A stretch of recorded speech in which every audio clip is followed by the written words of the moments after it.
Hello friends, my name is Anthony sir and I'm going to teach you English subject here and you are welcome to our channel Muni Education and I want you to subscribe the channel and click on the bell icon for all the latest updates. So let's start with the lesson. आज का हमारा जो lesson है class 10th का, that is lesson number 1.1 A Teenager's Prayer and this is for Marathi medium. My course book में से हम लोग ने ये lesson लिया है और हम आज सीखने जा रहे हैं. मैं आपको इंग्लिश में भी और हिंदी में भी एक्सप्लेन करूंगा ताकि आपको बहुत अच्छे से समझ में आ जाए. लेसन शुरू करने से पहले हम लोग देखेंगे यहाँ पर वार्मिंग अप एक्टिविटीज है. So let's see what is warming up here. So we have question number 1, form groups of 5 to 6 and discuss. यहाँ पर हम लोग ग्रुप नहीं डिस्कस करेंगे पर मैं एक्सप्लेन कर दूंगा कि क्या है. Give a rating of 1 to 5 to each of the following. When you have to take important decision, what do you generally do? मतलब जब भी आपको important decision लेना होता है तो जनरली आप करते क्या हो. तो नंबर 1, कंसल्ट पेरेंट्स और एल्डर्स. क्या आप मम्मी पापा को पूछते हो? तो उसमें आप बोल सकते हो अगर आप सही में पूछते हो और तो आप 5 पॉइंट्स दे सकते हो.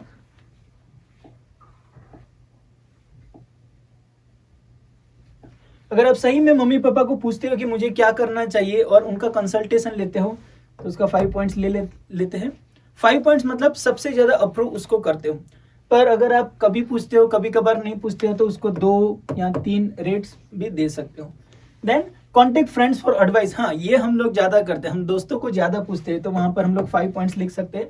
Pray to God for guidance. God को हम प्रेयर करते हैं नहीं, वो बहुत रेयर केसेस में होता है तो हम लोग सिर्फ 1 पॉइंट वहां पर देंगे. Think deeply in silent. Yes, ये हम लोग बहुत लोग करते हैं. कभी कभार कुछ भी डिसीजन लेने से पहले हम लोग बहुत सोचते हैं तो we can give 5 points here. And ask your teachers for help. Teacher से कौन मदद मांगता है? ज्यादातर हम लोग नहीं मांगते हैं पर कुछ अच्छे बच्चे होते हैं जो टीचर्स के पास जाते हैं, उनके पास से एडवाइस लेते हैं तो यहाँ पर हम लोग 2 पॉइंट लेते हैं. And toss a coin to decide. ये तो शोले मूवी जैसी बात हो गई कि हर एक डिसीजन लेने से पहले हम लोग कॉइन टॉस करते हैं. हम लोग अभी नहीं करते हैं तो यहाँ पर तुम 0 भी दे सकते हो क्योंकि ये हम लोग अभी नहीं करते हैं. ओके, पर उसका मतलब ये नहीं कि सर हम लोगों को यही आंसर लिखना है. नहीं, ये तुम्हारा ओपिनियन पूछा गया है. मतलब यहाँ पर तुम तुम्हारे हिसाब से 1 2 3 4 5 पॉइंट्स दे सकते हो. 5 मतलब टोटली अग्री और 1 मतलब नॉट अग्री एंड 0 मतलब completely no.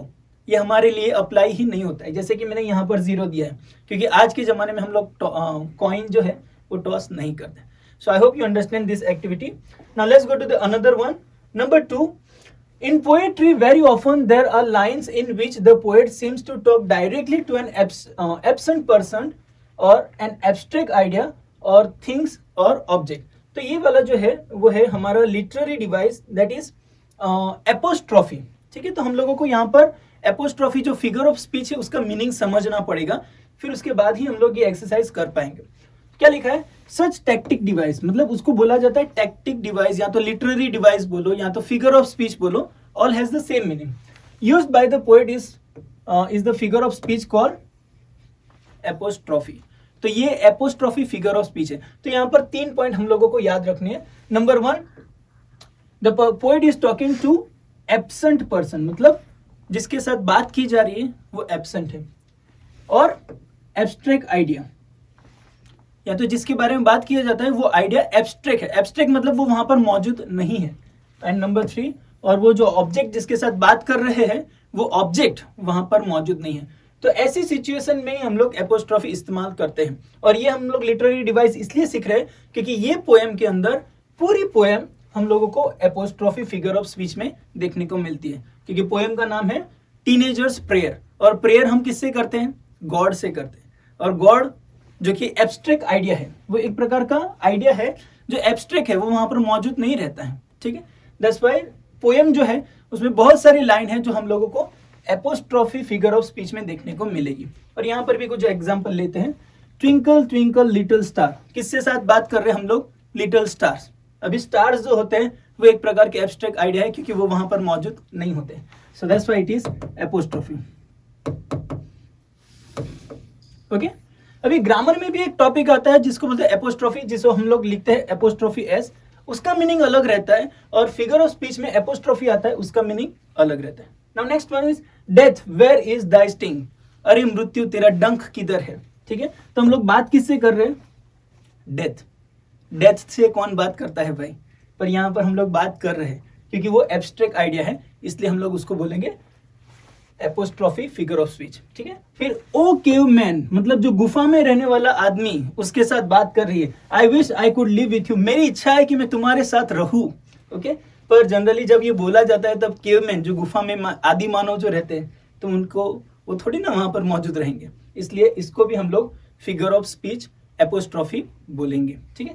Then next one is now complete the following creating example of apostrophe of your own. यहाँ पर हम लोग देखेंगे बात किससे की जा रही है, ओ लाइफ, लाइफ के साथ बात कर रही है, तो उसके आगे तुम लिख सकते हो हाउ गुड यू आर, तुम कितनी अच्छी हो, तुम कितने अच्छे हो, मतलब तुम कुछ भी बोल सकते हो ना, यहाँ पर तुम्हारा सेंटेंस लिखना है, ठीक है। Next one is dear God, God के साथ अभी हम लोग क्या कर सकते हैं, जनरली हम लोग गॉड के साथ प्रेयर कर सकते हैं या तो रिक्वेस्ट कर सकते हैं, please grant me good marks बोल सकते हैं, ठीक है, मुझे अच्छे खासे मार्क्स दे दो। देन बुक्स, अभी बुक्स भी एक प्रकार का एब्स्ट्रैक्ट आइडिया है जो कि एब्स्ट्रैक्ट ऑब्जेक्ट है, मतलब वो नॉन लिविंग ऑब्जेक्ट है, तुम उसके साथ अगर बात कर रहे हो तो तुम वहां पर कोई भी एक सेंटेंस बना सकते हो, you are good friend of mind, मैंने एक एग्जांपल बना दिया, बुक्स तुम मेरा बहुत अच्छा दोस्त है, ठीक है। देन एग्जाम्स, अभी एग्जाम्स के साथ बात कर रहे हैं, I wish you will be late, मैं आशा रखता हूं कि तुम लेट आओगे, ओ यू ब्यूटीफुल स्काई, अभी यहाँ पर हम लोग ब्यूटीफुल स्काई के साथ बात कर रहे हैं, तो ये सारे एब्स्ट्रैक्ट आइडिया है, और उसके साथ उसके ऊपर हम लोग जब सेंटेंस बनाते हैं तो उसको एपोस्ट्रोफी फिगर ऑफ स्पीच बोला जाता है, ओके। तो वेरी क्लियर, सिंपल है। एब्स्ट्रैक्ट एपोस्ट्रोफी मीन्स क्या होता है, एब्सेंट पर्सन, जो पर्सन एब्सेंट रहता है उससे बात करते हैं। नंबर 2 एब्स्ट्रैक्ट आइडिया, जैसे कि ब्यूटीफुल स्काई, उसके साथ बात कर रहे हैं, या तो फिर एब्स्ट्रैक्ट ऑब्जेक्ट, उसके साथ अगर हम लोग बात कर रहे हैं, that is called apostrophe, okay. We can go to the next activity. यहाँ पर बताया गया teacher should explain the apostrophe in the punctuation and apostrophe as figure of speech. यहाँ पर जो मैंने एक्सप्लेन किया वो है apostrophe as figure of speech, okay, figure of speech में हमने एक्सप्लेन किया। तो फिर एपोस्ट्रोफी जो ग्रामर में आता है वो क्या होता है, इसको हम लोग लिखते हैं एपोस्ट्रोफी एस, और ये जो एपोस्ट्रोफी एस होता है वो पॉजिटिव केस बनाने के लिए इस्तेमाल होता है, जब वो ग्रामर टॉपिक आएगा तो मैं बताऊंगा। एक एग्जांपल लेते हैं, for example Mahesh is car, okay, car, whose car, Mahesh, तो मतलब वो महेश का पॉजेसिव है, महेश की ओनरशिप है, तो मतलब जनरली एपोस्ट्रोफी एस वो ओनरशिप दिखाता है, okay okay. Now warming up is over, we can go to the prayer, okay, teenagers prayer जो कि यहाँ पर है, हम यहाँ पर देख सकते हैं ब्यूटीफुल लेडी जो यहाँ पर प्रेयर कर रही है, पर यहाँ पर लेडी नहीं बोलेंगे क्योंकि वो बच्ची है, टीनेजर, और पोएम भी हमको सिखाता है that she is a teenager, okay. और टीनेजर मतलब जनरली जो स्टूडेंट्स होते हैं उनकी उम्र के होते हैं।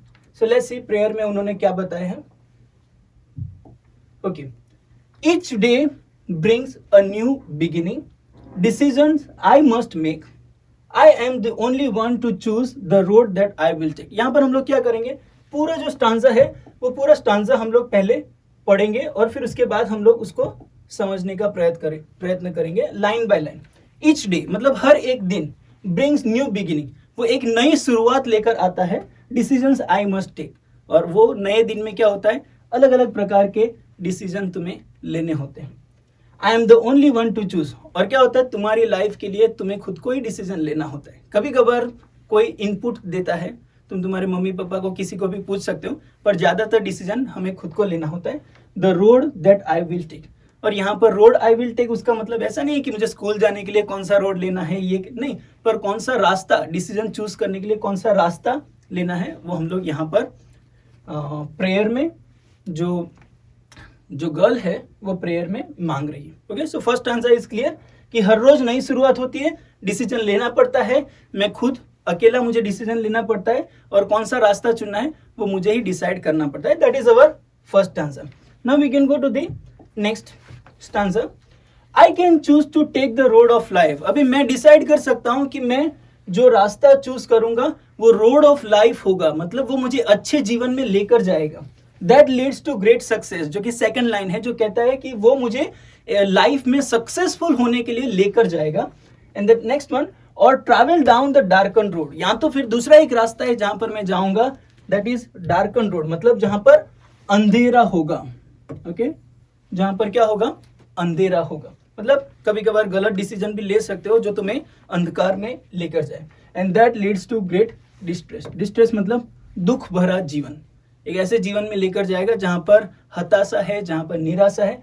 तो अच्छा डिसीजन लिया तो ग्रेट सक्सेस, अगर अच्छा डिसीजन नहीं लिया तो अंधकार के रास्ते में जहां पर हताशा निराशा है वहां पर तुमको जाना पड़ेगा। तो पोएट जो है वो ये प्रेयर कर रहा है कि गॉड मुझे हेल्प करो कि मैं कौन सा अच्छा डिसीजन ले सकता हूं।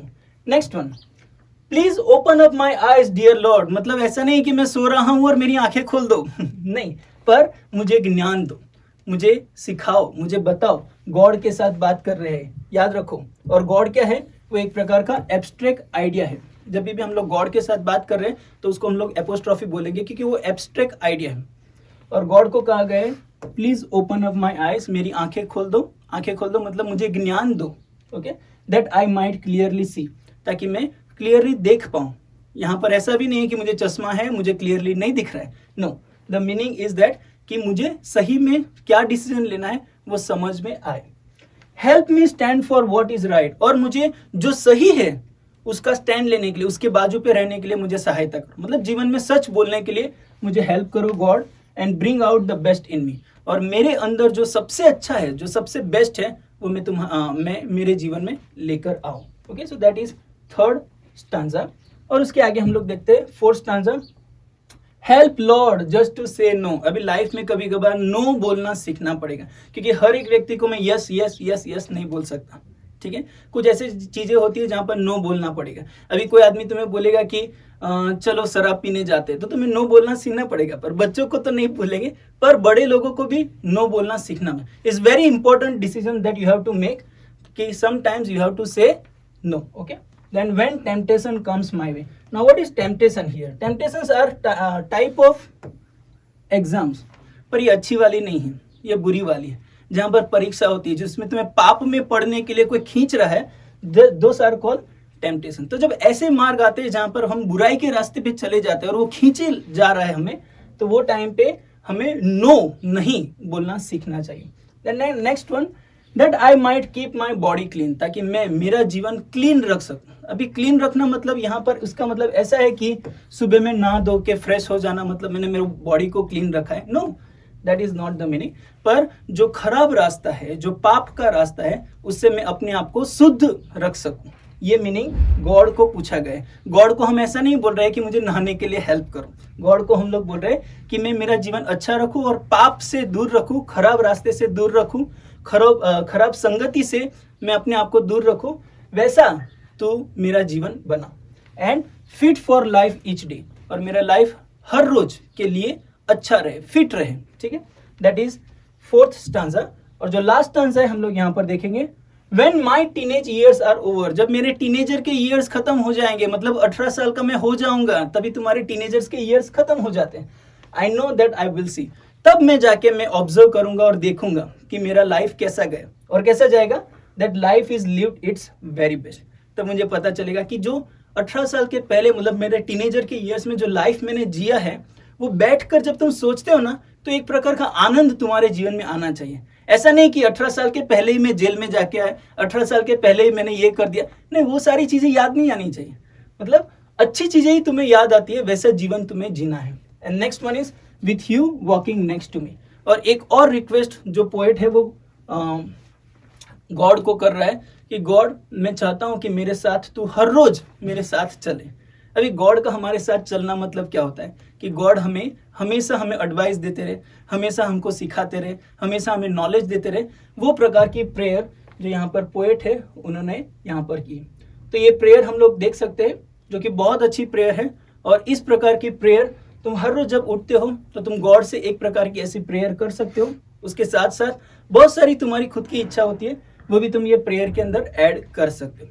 ठीक है, ओके, आई होप कि आपको पोएम समझ में आ गया होगा। Now we can go to the English workshop and here we have some questions here. Number 1, choose the correct alternative and complete the given sentences. Okay, यहाँ पर हम लोगों को जो बेस्ट है, जो अच्छा है, वही चूज करना है। And they are already in the poem, तो पोएम में से ही हम लोगों को चूज करना है। और ऑलरेडी हमने पोएम सीखा है, तो हम लोगों को डायरेक्ट आंसर आ जाएगा। ओके, यहाँ पर पहला क्वेश्चन है, according to the poet dash are brought by each new day, हर रोज नई चीजें क्या होती है, तो न्यू बिगिनिंग, न्यू एंडिंग नहीं होता है, मतलब हर रोज जब दिन की शुरुआत होती है तो नई चीजें हमारे जीवन में आती है।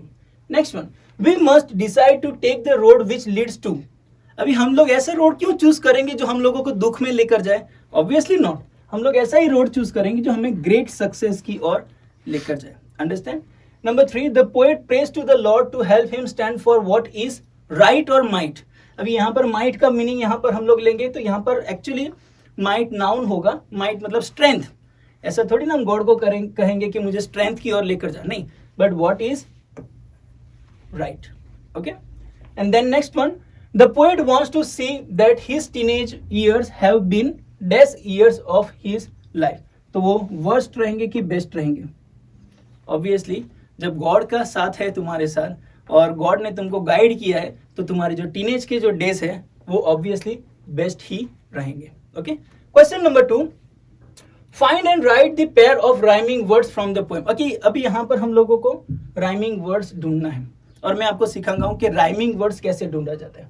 तो हम लोग पोएम में जाएंगे और पोएम में हम लोग मैं दिखाता हूँ कि राइमिंग्स मतलब जिसका साउंड जो होता है वो सिमिलर वे में जाता है, मतलब एकदम सेम नहीं पर सिमिलर वे में जाता है, और जनरली वो जो पोएम की जो लाइंस रहती है ना उसके लास्ट वर्ड जो होता है ना वो राइमिंग्स में जाता है। तो हम लोग यहाँ पर देखेंगे कौन से वर्ड्स जो होते हैं वो राइमिंग्स देते हैं। बिगिनिंग जो है उसके ही राइमिंग में कोई वर्ड्स जाता है नहीं, जनरली एक ही स्टांजा के अंदर हम लोगों को राइमिंग वर्ड्स मिल जाएंगे, पर जो मेक है उसका राइमिंग वर्ड्स टेक हो जाता है, मेक टेक। ओके, सिमिलर जा रहा है, मतलब ये मेक और टेक दोनों राइमिंग वर्ड्स है। फिर यहाँ पर देखो लाइफ है उसका राइमिंग वर्ड्स कोई है क्या, सक्सेस उसके राइमिंग में जाता है, रोड उसके राइमिंग में जाता है, डिस्ट्रेस नहीं जाता, पर सक्सेस का राइमिंग जो है वो डिस्ट्रेस जा रहा है। ओके, फिर उसके बाद हम लोग देखते हैं कि लॉर्ड उसका राइमिंग में कोई नहीं है पर सी मी राइमिंग में जा रहा है।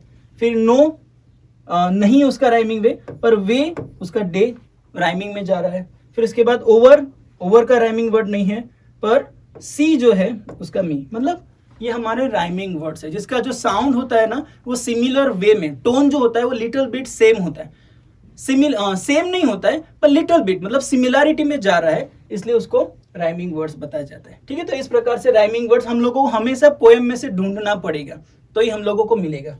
ओके, नेक्स्ट, और ये राइमिंग वर्ड्स हम लोगों को इसलिए सीखना होता है ताकि हम जब पोएम बनाते हैं ना तो लास्ट वर्ड जब सिमिलर आता है ना तो सुनने को बहुत अच्छा लगता है। तो यहाँ पर राइमिंग वर्ड जितने भी है तुम लिख सकते हो। Now next one is rhyming scheme, इसको बोलते हैं राइम स्कीम। अभी ये राइम स्कीम क्या होता है मैं आपको एक्सप्लेन करता हूँ। ओके, उसके लिए भी हम लोगों को पोएम में जाना पड़ेगा और राइम स्कीम हमेशा स्टांजा वाइज जाता है। ओके, फर्स्ट स्टांजा में राइमिंग स्कीम कौन सा है, सेकंड में कौन सा है, और जनरली हर एक स्टांजा में वो राइमिंग स्कीम सेम रहेगा। ओके, वंस अगेन यहाँ पर भी वर्ड है राइम, तो मतलब राइम के हिसाब से उसकी स्कीम ढूंढनी है। ओके, तो हम लोग देखेंगे ये जो बिगिनिंग वर्ड है, ये जो बिगिनिंग वर्ड है उसकी राइमिंग में कोई वर्ड जाता है क्या, वही स्टांजा में मेक, चूज, टेक नहीं है, कोई भी राइमिंग नहीं है, इसलिए हम लोग इसको ए लिखेंगे। ठीक है, फिर मेक, ये इसका राइमिंग नहीं है, ये अलग है, उसकी राइमिंग में कौन सा वर्ड जाता है, टेक। ओके, तो ये इसको हम लोग बी लिखेंगे और इसको भी हम लोग बी लिखेंगे। अभी रह कौन सा गया, चूज, ये हो गया हमारा सी। तो हमारा स्कीम कौन सा हो गया, A B C B. Okay, A B C B. अभी हम लोग दूसरे स्टांजा में देखेंगे, लाइफ का कोई राइमिंग वर्ड नहीं है, लाइफ को ए दे दो, सक्सेस को बी दो, उसका राइमिंग होता है डिस्ट्रेस, इसको भी बी दे दो, और ये जो रोड है वो हमारा सी हो जाएगा। तो यहाँ पर भी राइमिंग स्कीम सेम है। तो पूरी पोएम में अगर तुम देखोगे तो जो हमारा राइमिंग स्कीम होता है वो सेम होता है, सिमिलर होता है।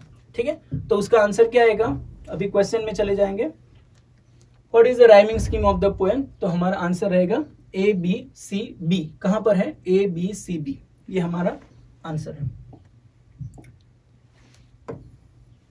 Got it, it's quite easy, पर उसके लिए थोड़ा ध्यान देना पड़ेगा। ठीक है, पोएम में थोड़ा इंटरेस्ट लेना पड़ेगा तो ही तुम कर पाओगे। Next one, match the lines in column A with the figure of speech. अभी दूसरे फिगर ऑफ स्पीच जो हमने सीखे हैं वो यहाँ पर हम लोगों को डिसाइड करना है, पर पहले मैं आपको मीनिंग समझा देता हूँ। एपोस्ट्रोफी जो कि ऑलरेडी हम लोग ने सीखा है, जहाँ पर एब्स्ट्रैक्ट आइडिया या तो जो पर्सन एब्सेंट होता है उसके बारे में बात की जाती है, तो उसके साथ ही बात की जाती है पर वो पर्सन मौजूद नहीं है, दैट इज एपोस्ट्रोफी। इन्वर्सन का मीनिंग होता है कि जहाँ पर पोएट जो होते हैं उन लोगों को स्पेशल अथॉरिटी दी जाती है कि वो ग्रामर में मिस्टेक करे और वो पैटर्न चेंज करके जो हमारा स्ट्रक्चर होता है उसको चेंज करके वो बोले और हम लोग कुछ नहीं बोल सकते, दैट इज कॉल्ड इन्वर्सन। मतलब ग्रामर चेंज कर सकते हैं और वो राइमिंग वर्ड्स लाने के लिए वो सारे चेंजेस करते हैं, इन्वर्सन।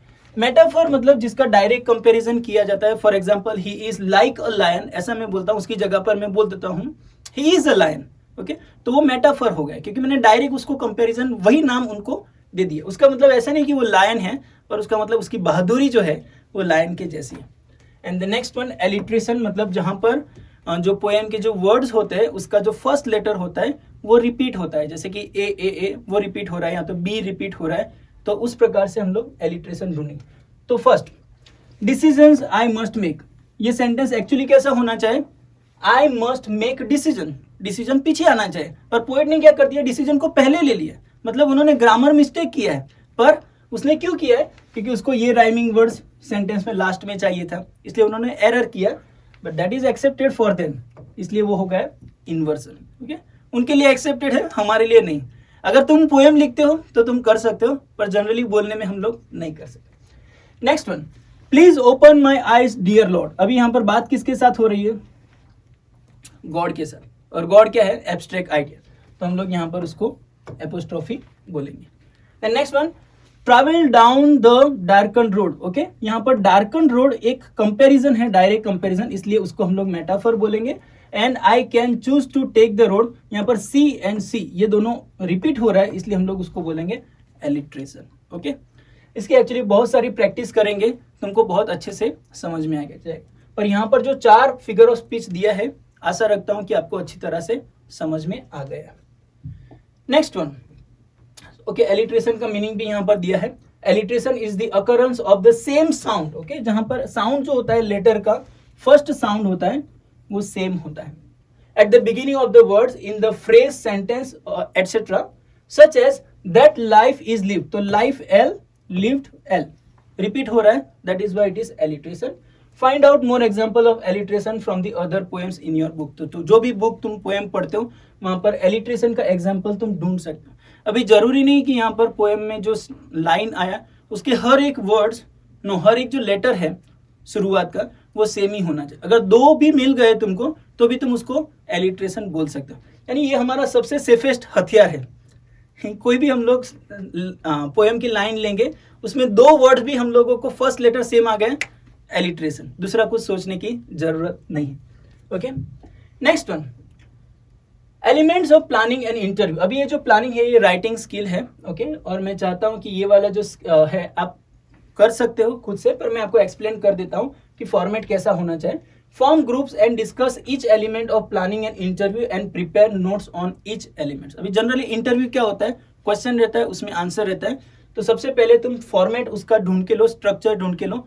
और जनरली स्ट्रक्चर कैसा होना चाहिए, पहले तो नाम उसका पूछना चाहिए, फिर उसके बाद उसकी आगे की डिटेल्स के बारे में क्वेश्चन। तो मतलब फॉर्मेट कैसा होता है, क्वेश्चन आंसर, वो हमारा फॉर्मेट रहता है।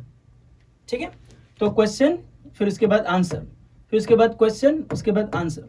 तो जिसका इंटरव्यू ले रहे हो उसको क्वेश्चन पूछना होता है और वो हमें आंसर देगा। ठीक है, फिर उसके बाद लेंथ जनरली डिसाइड करनी होती है कि इंटरव्यू जो होता है, अगर जॉब के लिए इंटरव्यू होता है तो वहां पर 10 to 14 मिनट्स का इंटरव्यू लिया जाता है, पर अगर इंग्लिश सब्जेक्ट के लिए इंटरव्यू लेते हैं तो 5 to 7 मिनट्स बहुत हो गए। तुम डिसाइड करो और उसके हिसाब से तुम तुम्हारे क्वेश्चन पूछो। टीवी में जब रियलिटी शो होते हैं तो वहां पर इंटरव्यू लेते हैं तो वो लोग 30 मिनट्स का इंटरव्यू रखते हैं और 30 मिनट्स में वो क्वेश्चन पूछते हैं, आंसर लेते हैं, जैसे देखते हैं। डूज एंड डोंट्स, अभी यहाँ पर कुछ रूल्स एंड रेगुलेशन होते हैं जो हम लोगों को फॉलो करने हैं। उसमें से एक रूल्स में बताता हूँ, जैसे कि जब भी कोई तुम इंटरव्यू लेते हो तो उसमें कोई उसकी पर्सनल डिटेल के बारे में तुम्हें जानने की जरूरत नहीं है।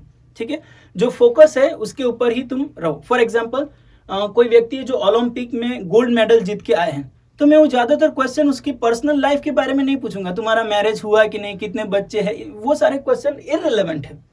यहाँ पर मैं कौन से क्वेश्चन पूछूंगा कि वहां पर अनुभव तुम्हारा कैसा था, तुमने जीतने के बाद तुमने इंडिया के लिए क्या सोचा है। तो मतलब वो जो क्वेश्चन है वो सब रेलेवेंट क्वेश्चन है, मैं वो यहाँ पर लिख सकूँ। Then type of question, yes no answer question and WH question. हमको पता है कि कुछ क्वेश्चन जिसमें सिर्फ यस और नो आता है, पर ज्यादातर जो इंटरव्यू में क्वेश्चन पूछा जाता है वह इंफॉर्मेटिव क्वेश्चन, मतलब वहां पर WH क्वेश्चन पूछो जहां पर इंफॉर्मेशन तुम्हें मिले। नहीं तो तुम खुद कंटाल जाओगे कि मैंने क्वेश्चन पूछा और सामने वाला सिर्फ यस नो में ही आंसर दे रहा है। अरे इसलिए वो दे रहा है क्योंकि तुमने ही क्वेश्चन यस नो पूछे है ना। तुम WH क्वेश्चन पूछो ताकि तुम्हें एक्स्ट्रा इंफॉर्मेशन वहां से मिले। तो इस प्रकार से हम लोग इंटरव्यू कर सकते हैं। तो तुम एक्टिविटीज में एटलीस्ट 10 ऐसे क्वेश्चन बोल सकते हो।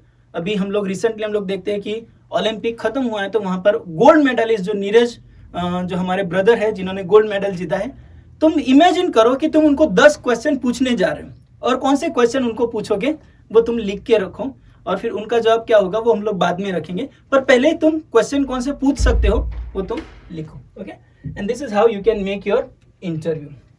नेक्स्ट में हम लोग जाते हैं, prepare a set of 10 questions to interview. मतलब यहाँ पर भी सेम वही है, ठीक है। यहाँ पर फॉर्मेट दिया गया है, नाम पूछना है, जो टॉपिक है हमारा वो बताना है, फिर वो जगह, डेट वगैरह। मतलब ये इंटरव्यू में जब ऑन पेपर इंटरव्यू होता है तो तुम्हें ये इन्फॉर्मेशन लिखनी है, फिर उसके बाद तुम्हारे क्वेश्चंस तुम चालू कर सकते हो। Then we can go to the next one, number 7, read the poem, write an appreciation. अभी ये बहुत इंपॉर्टेंट होता है क्योंकि एग्जाम में 5 मार्क्स के लिए पूछा जाता है appreciation of poem. Okay, poem को एप्रिसिएट कैसे करना होता है। अगर किसी ने कुछ अच्छा किया है तो उसको हमें एप्रिसिएट करना होगा, हमें ये पोएम अच्छा लगा, ओके, पोएम में तुमने ये इस्तेमाल किया वो बहुत अच्छा लगा। तो जब अप्रिसिएट करते हैं तो सबसे पहले पोएम का टाइटल लिखो, पोएट का नाम लिखो, उसमें राइमिंग स्कीम कौन सी यूज की है वो लिखो, उसमें तुम्हारी फेवरेट लाइन कौन सी है। जरूरी नहीं कि यही स्पेसिफिक होनी चाहिए, कोई भी लाइन तुम ले सकते हो, वो तुम्हारी फेवरेट लाइन है। पोएम का सेंट्रल थीम या तो सेंट्रल आइडिया कौन सा है, वो प्रेयर, पोएम जो है वो प्रेयर बताती है, और बच्चे की रिक्वेस्ट जो गॉड के साथ है वो बताती है, वो तुम लिख सकते हो। फिगर ऑफ स्पीच कौन से इस्तेमाल हुए हैं, अगर कोई स्पेशल फीचर वहां पर दिया गया है, जैसे कि फिगर ऑफ स्पीच में एलिट्रेशन दिया गया है या तो एपोस्ट्रोफी दिया गया है, इन्वर्जन दिया है, तो वो सारा तुम यहाँ पर अप्लाई कर सकते हो। और लास्ट में तुम्हें वाई आई लाइक और डिसलाइक, जबकि तुम्हें डिसलाइक के बारे में ज़्यादा बोलना ही नहीं होता है। अगर डिसलाइक करते हो तो फिर अप्रिसिएट क्यों करते हो, इसलिए तुम्हें हमेशा बताना ही होता है कि I like this poem because of this and this. तो तुम कोई भी रीजन दे सकते हो, पर लास्ट में तुम्हें ये बताना। तो ये सारे पॉइंट्स के साथ अगर तुम अप्रिसिएशन लिखते हो तो एटलीस्ट 80 to 90 वर्ड्स में तुम्हारा आंसर बहुत अच्छा तैयार हो जाएगा और तुम्हें 5 मार्क्स अच्छे से मिल जाएंगे। देन नंबर 9 जो कि हमारा सेकेंड लास्ट पॉइंट है, हम लोग देख लेंगे, compose a short prayer in English. तो यहाँ पर ये भी एक्टिविटी है जहाँ पर जैसे पोएम में जो पोएट है उन्होंने प्रेयर किया है, वैसे गॉड को अगर तुम प्रेयर करना चाहते हो तो कैसे प्रेयर कर सकते हो, वैसी प्रेयर तुम्हें लिखनी है, और वो भी पोएम के फॉर्मेट में, जहाँ पर लास्ट वर्ड्स जो रहते हैं उसको थोड़ा राइमिंग स्कीम में करोगे, बहुत अच्छा रहेगा। Then number 9, look around in your vicinity, your family, friends, neighbor, classmate, etc. and write about any 4 teenagers who have made names for themselves by doing something extraordinary. मतलब ये भी एक एक्टिविटी है जो तुम्हारे आजू बाजू में कोई फैमिली फ्रेंड्स है या तो फिर फ्रेंड्स है, नेबर्स है, अगर उनमें से कोई ऐसा बच्चा है जिन्होंने कुछ अच्छा काम किया है, फॉर एग्जाम्पल वो मेडल जीत के आया है, वो स्टेट लेवल का है या तो नेशनल लेवल का है या तो इंटरनेशनल लेवल का है, उन लोगों के नाम्स तुम्हें यहाँ पर लिखने, और वो कौन सी गेम थी या तो कौन सी कंपटीशन थी जिसमें उन्होंने नाम कमाया है वो तुम यहाँ पर लिख सकते हो। And I think your exercise will and here. तो आई होप कि पहला जो पोएम है वो उसमें आपको अच्छी तरह से समझ में आ गया है, ठीक है। ओके, तो आज के लिए बस इतना ही। थैंक यू सो मच, और प्लीज़ हमारी चैनल को सब्सक्राइब कीजिए। Bye bye.